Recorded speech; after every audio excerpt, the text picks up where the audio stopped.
Ny mofinaina isan'andro atolotry ny mpitandrina rakotina valina maoly.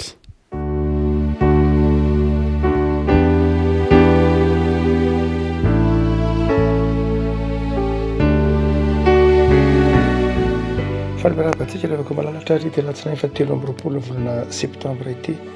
Ny mofinaina voalahatra ao antsika dia ny boky faharoa ny tantara faharoa toko faharoapolo, tantara faharoa toko faharoapolo andiny fahavalo ambin'ny folo ka hatramin'ny fahatelo amby roapolo amin'ny anaran'i Jesoa. Dia niankohoka tamin'ny tany Josafata ary ny Joda sy ny mponina rehetra tany Jerosalema niankohoka teo anatrehan'i Jehovah koa ka nivavaka.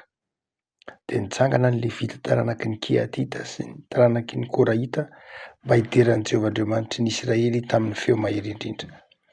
Ary ny fomaraina koa izy dia niaingana ka nenefitry Tekoa. Ary noho nivoaka izy dia nitsangana teo Josafata ka nanao hoe: miainoa ary Joda sy ianareo ry mponina eto Jerosalema, miainoa any Jehovah Andriamanitrareo dia ho tafatoetra ianareo, miainoa ny mpaminany dia ambinina ianareo. Ary efa niara-nihevitra tamin'olona izy dia nanendrim-pira ho an'i Jehovah hidera amin'ny fiangonana masina raha nivoaka eo anoloan'ny olona efa voaomana hiadika nanao hoe: midera any Jehovah fa mandrakizay ny famindram-pony. Ary raha vao nanomboka nioby sy nidery ireo dia nasian'i Jehovah otrika hamelon'ny taranaky Amona sy Moaba sy ny avy any amin'ny tendrombohitry Seira izay avy hamelon'ny Joda ka deresy ireo. Dia nitsangana ny taranaky Amona sy Moaba namelony avy eo an-tendrombohitra Seira ka namono sy nandringana azy, ary noho ny voaringany mponina tany Seira dia nifandringana kosa izy samy izy ihany. Ray masonao, manamasena anay amin'ny fahamarinana fa ny teninao no fahamarinana. Amen. Joda moa dia firenena kely raha mitaha amin'ireo firenena manodidina azy izay vao resaka eto, satria lehibe dia lehibe ny firenen'Israely tamin'ny andron'i Davida mpanjaka. Lehibe dia lehibe ary natahorana ireo firenena rehetra manodidina azy ny fanjakan'i Davida, izany hoe zanak'Israely izany tamin'ny andron'i Davida na tamin'ny andron'i Solomona dia natahorany ny olona, natahorany ireo firenena rehetra manodidina azy.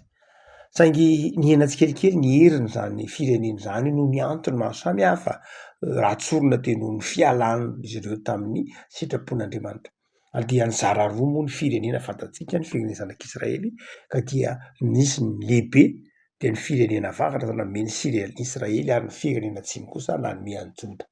Foko 10 ny tany amin'ny Israely izay nanana ny Samaria renivohiny, ary foko 10 monja sisa dia ny fokon'ny Joda sy ny fokon'ny Benjamina nanome ny fanjakana avaratra izay nisy an'i Jerosalema.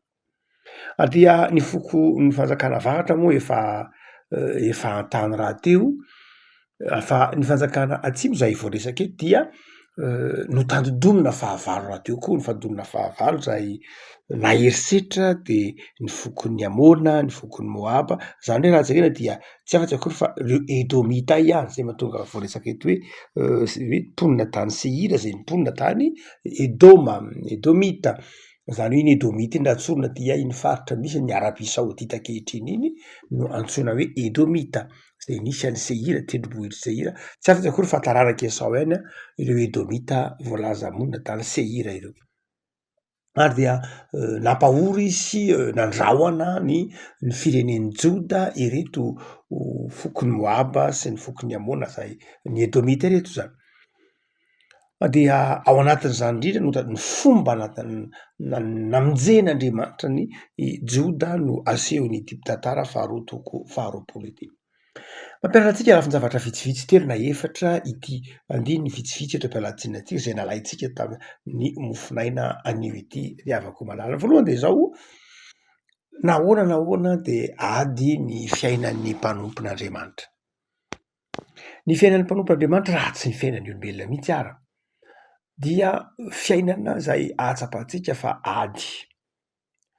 Tsisy fiainana mpanompon'Andriamanitra na fiainan'olombelona tsy mandalo ady na zavatsarotra izany, misy mandrakarivo izany. Ny endrika ny sehoan'izany fotsiny no samihafa amin'ny fiainan'ny tsirairay.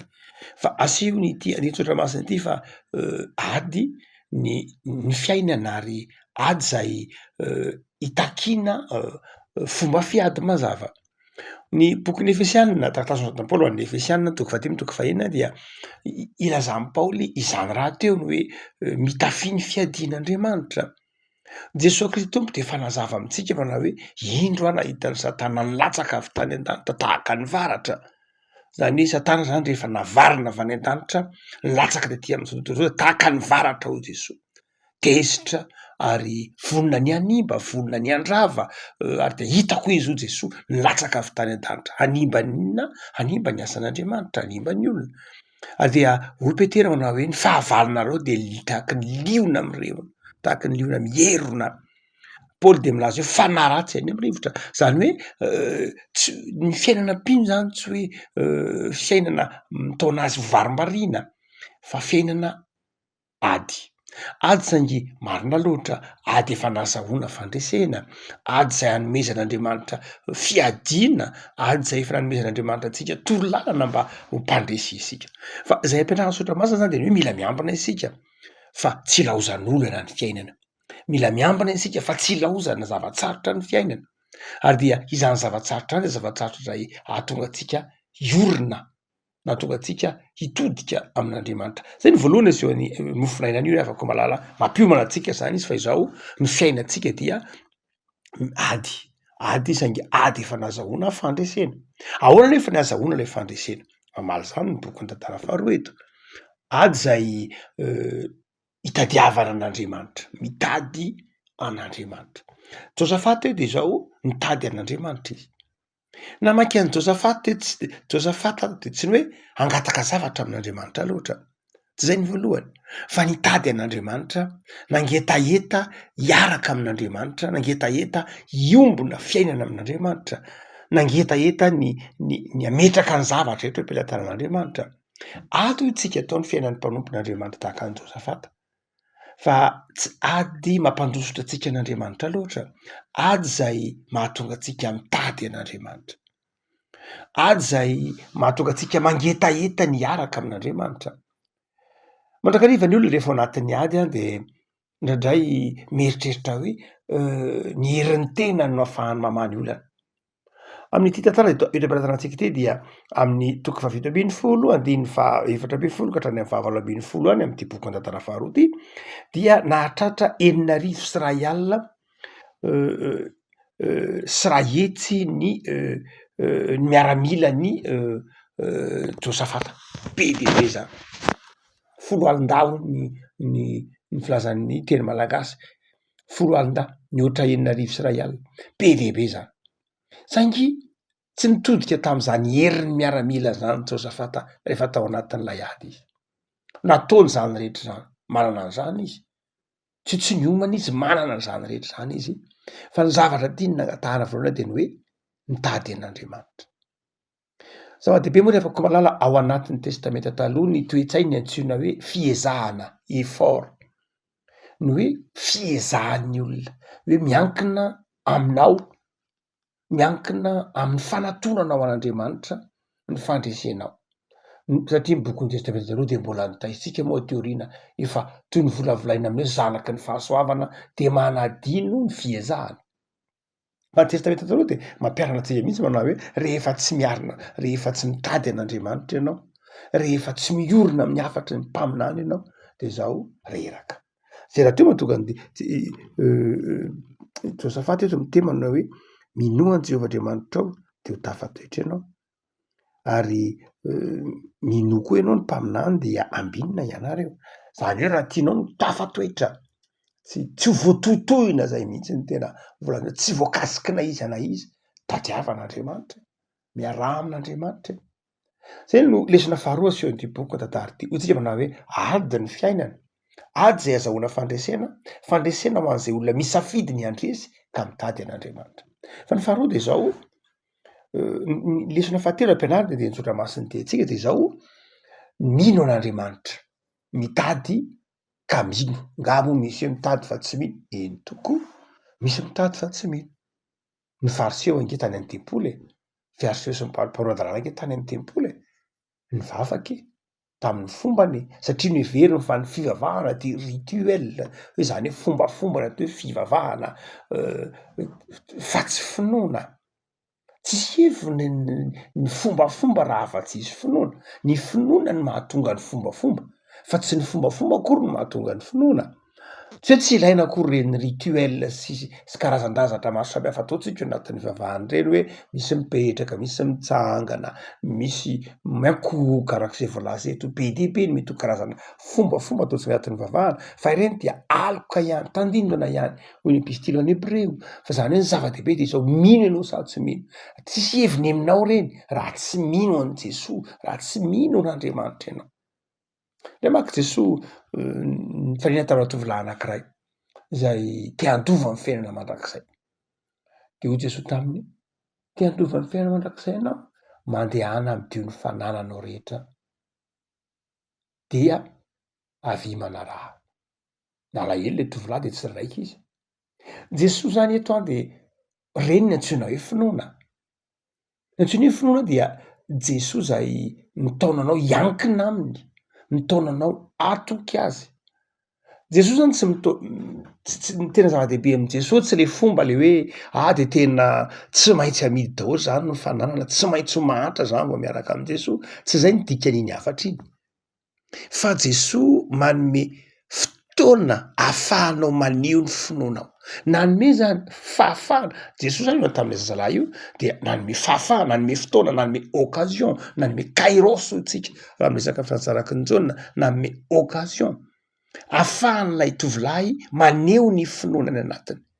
Hoe io ary afa mino, io Jesoa fa miantso aho fa ino, de zao de amidiko ny fananako. Zay ny tadiavina. Tsy lay famarotana lay fananana akory ny zava-dehibe fa ny fahatsiarovanay le hoe fahatsiarovanao hoe io eny le occasion, io eny le kairos ahafahanao maneho ny finoanao. Ary zay ny tena zava-dehibe. Zay ny antsoina hoe finoana. Ny finoana de zao enao mahatoky an'Andriamanitra amin'ny fotoana hitadiavan'Andriamanitra ilay fijoroana vavolombelona. Eo de zao hitan'i Josafata fa lay zavatsarotra lalovany io de kairos na occasion ahafahany maneho ny finoany amin'Andriamanitra. Lay zavatsarotra io zany dia zavatsarotra tsapan'i Josafata hoe zavatsarotra tsy natao hamodika azy. Zavatsarotra tsy nataon'i Josafata hiankinana amin'ny heriny.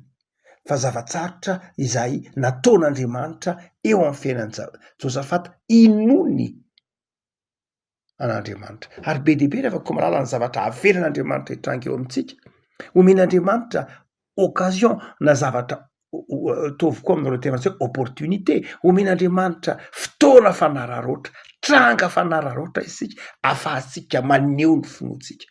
De mahaiza miazona izay fa aza manao ohatra n'ilay zazalahy. Zany hoe mety mahita ohatra hoe mety marary ianao ohatra. Dia raisy ho tranga fanararoatra inona ao an'Andriamanitra zay. Zay daholo ny soratra masina.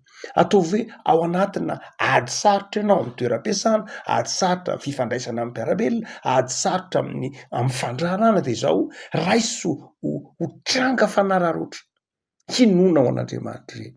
Mitadiava an'Andriamanitra de mino azy. Josafata eto de zao lay fahavalo izay be dia be nanodidina azy, telo be zao, de izao nataon'i Josafata ho tranga fanararoatra, nijoroana vavolombelona hifikirana tamin'Andriamanitra reny. Fa indraindray moa ny fitrangan-javatra de zao, indraindray de tsy ataontsika tranga fanararoatra hitiavana sy hijoroana vavolombelona fa izao na indraindray ampiasainy lay ratsy no manararoatra lay tranga mba hahatonga antsika hiala amin'Andriamanitra, fa tsy tsika manararoatra lay tranga mba hahatonga antsika hifikitra amin'Andriamanitra. Ary zay toe-tsaina, état d'esprit hoy nareo amin'ny teny frantsay. Zany hoe io tena toe-tsaina mihitsy amina fitrangan-javatra anankiray de zao ny devoly manararoatra n'iny fitrangan-javatra iny andavonanao. Tahaky ny nataony tamin'ny ravehivavy tao amin'ny Saidina. Eo lay voankazo tsara tarehy mamirapiratra mahafinaritra be dia tranga fanararoatra. Lay ratsy nanao lay tranga fanararoatra handavona ny ravehivavy. Fa ravehivavy kosa tokony nanao lay tranga fanararoatra mba hiorenana amin'ny finoana. De safidy io ry havako, safidy io. Zany hoe azonao atao mihitsy zany amin'ny fiainana isan'andro ny tranga amin'ny fiainanao amin'ny isan'andro de zao tongony ho tranga fanararoatra hitadiavana sy ataontsika hoe hifikirana bebe kokoa amin'Andriamanitra. Fa ny olona de izao ahoana ny hahatonga anao anana lay amantatra lay tranga fanararoatra ka hahatonga an'iny hifikitra bebe kokoa amin'ny finoana fa tsy hahatonga lay tranga izay handavo. De ny andininy manaraka no teny an'io. amin'ny alalan'ny finoana, amin'ny alalan'ny fiainam-bavaka, amin'ny alalan'ny fitarihany fanahin'Andriamanitra. Ny lahatra faefatra zay aseho antehiany soratra masina ity, zay ampianarana soratra masina antsika de zao manao hoe inona koa ary, ho tsika hoe misy ady foana. Faharoa de zao ao anatin'io ady io de hitadiavana an'Andriamanitra io ady io. Fahatelo de zao tranga fanarahota de zao ny finoana. Ao anatin'io zavatra lalovina io zao tranga fanarahota ny hitadiavana an'Andriamanitra, iorenana bebe koa amin'ny finoana. Fa ny faefatra zay hitantsika amin'ny andininy de zao ny fiderana an'Andriamanitra.